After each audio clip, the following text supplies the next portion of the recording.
8वां सर्ग राजा का पुत्र के लिए अश्वमेध यज्ञ करने का प्रस्ताव और मंत्रियों तथा ब्राह्मणों द्वारा उनका अनुमोदन। संपूर्ण धर्मों को जानने वाले महात्मा राजा दशरथ ऐसे प्रभावशाली होते हुए भी पुत्र के लिए सदा चिंतित रहते थे। उनके वंश को चलाने वाला कोई पुत्र नहीं था।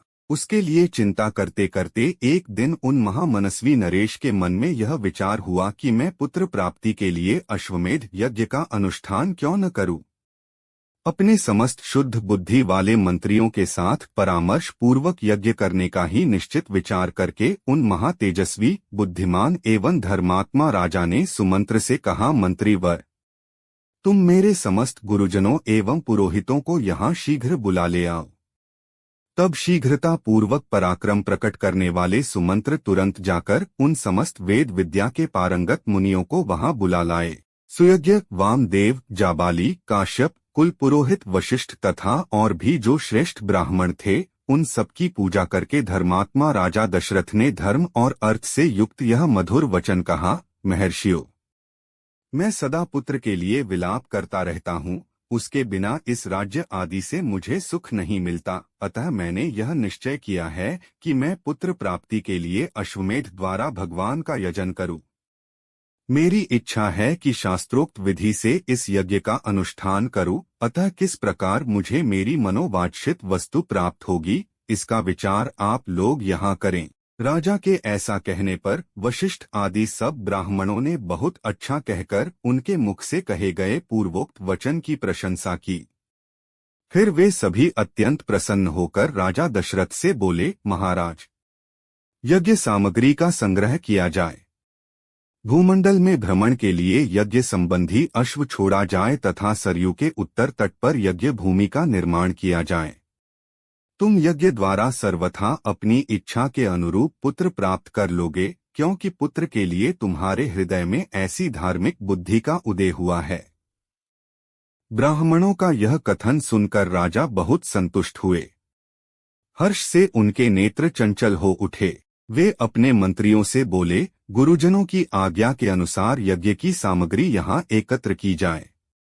शक्तिशाली वीरों के संरक्षण में उपाध्याय सहित अश्व को छोड़ा जाए। सरयू के उत्तर तट पर यज्ञ भूमि का निर्माण हो।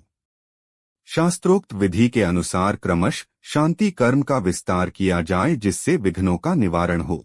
यदि इस श्रेष्ठ यज्ञ में कष्टप्रद अपराध बन जाने का भय न हो तो सभी राजा इसका संपादन कर सकते हैं, परंतु ऐसा होना कठिन है, क्योंकि विद्वान ब्रह्मा राक्षस यज्ञ में विघ्न डालने के लिए छिद्र ढूंढा करते हैं।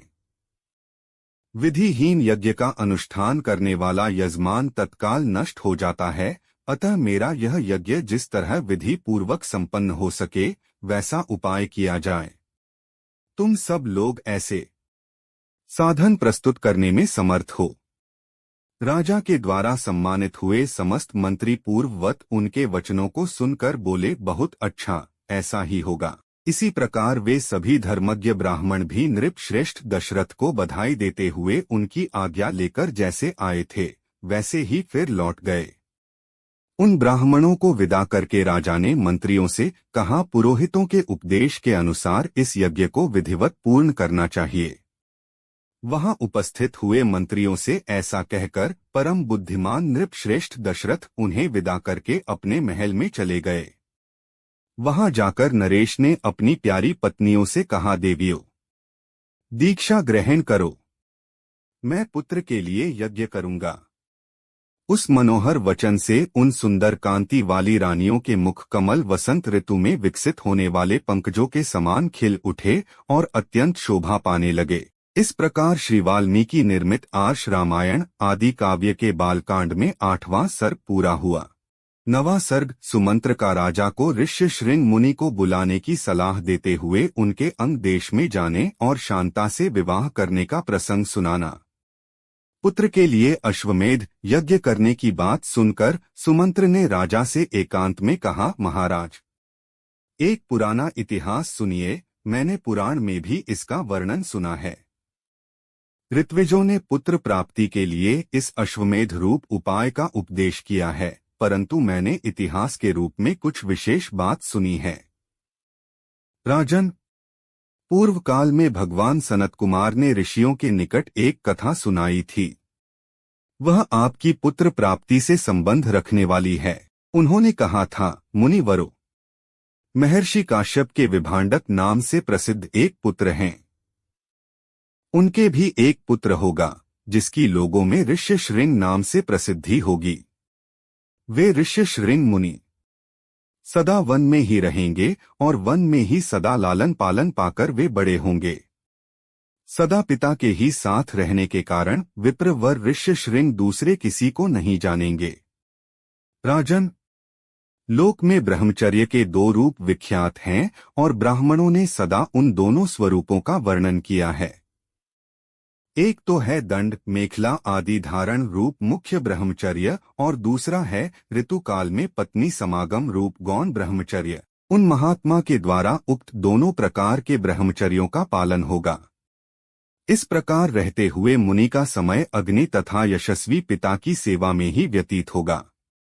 उसी समय अंग देश में रोमपाद नामक एक बड़े प्रतापी और बलवान राजा होंगे। उनके द्वारा धर्म का उल्लंघन हो जाने के कारण उस देश में घोर अनावृष्टि हो जाएगी जो सब लोगों को अत्यंत भयभीत कर देगी।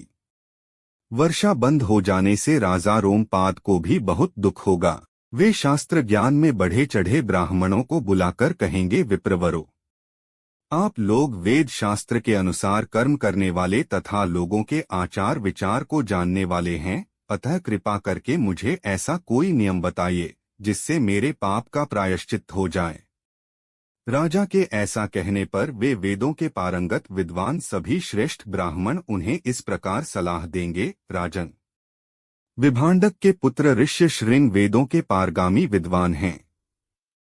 भूपाल, आप सभी उपायों से उन्हें यहाँ ले आइए। बुलाकर उनका भली भांति सत्कार कीजिए। फिर एकाग्र चित्त हो वैदिक विधि के अनुसार उनके साथ अपनी कन्या शांता का विवाह कर दीजिए। उनकी बात सुनकर राजा इस चिंता में पड़ जाएंगे कि किस उपाय से उन शक्तिशाली महर्षि को यहाँ लाया जा सकता है। फिर वे मनस्वी नरेश मंत्रियों के साथ निश्चय करके अपने पुरोहित और मंत्रियों को सत्कार पूर्वक वहां भेजेंगे। राजा की बात सुनकर वे मंत्री और पुरोहित मुंह लटकाकर दुखी हो यूं कहने लगेंगे कि हम महर्षि से डरते हैं, इसलिए वहां नहीं जाएंगे। यूं कहकर वे राजा से बड़ी अनुनय विनय करेंगे। इसके बाद सोच विचार कर वे राजा को योग्य उपाय बताएंगे और कहेंगे कि हम उन ब्राह्मण कुमार को किसी उपाय से यहाँ ले आएंगे। ऐसा करने से कोई दोष नहीं घटित होगा। इस प्रकार वेश्याओं की सहायता से अंगराज मुनि कुमार ऋष्यशृंग को अपने यहाँ बुलाएंगे। उनके आते ही इंद्रदेव उस राज्य में वर्षा करेंगे। फिर राजा उन्हें अपनी पुत्री शांता समर्पित कर देंगे। इस तरह ऋष्यशृंग आपके जामाता हुए। वे ही आपके लिए पुत्रों को सुलभ कराने वाले यज्ञ कर्म का संपादन करेंगे। यह सनत कुमार जी की कही हुई बात मैंने आपसे निवेदन की है। यह सुनकर राजा दशरथ को बड़ी प्रसन्नता हुई। उन्होंने सुमंत्र से कहा, मुनिकुमार ऋष्यशृंग को वहां जिस प्रकार और जिस उपाय से बुलाया गया वह स्पष्ट रूप से बताओ।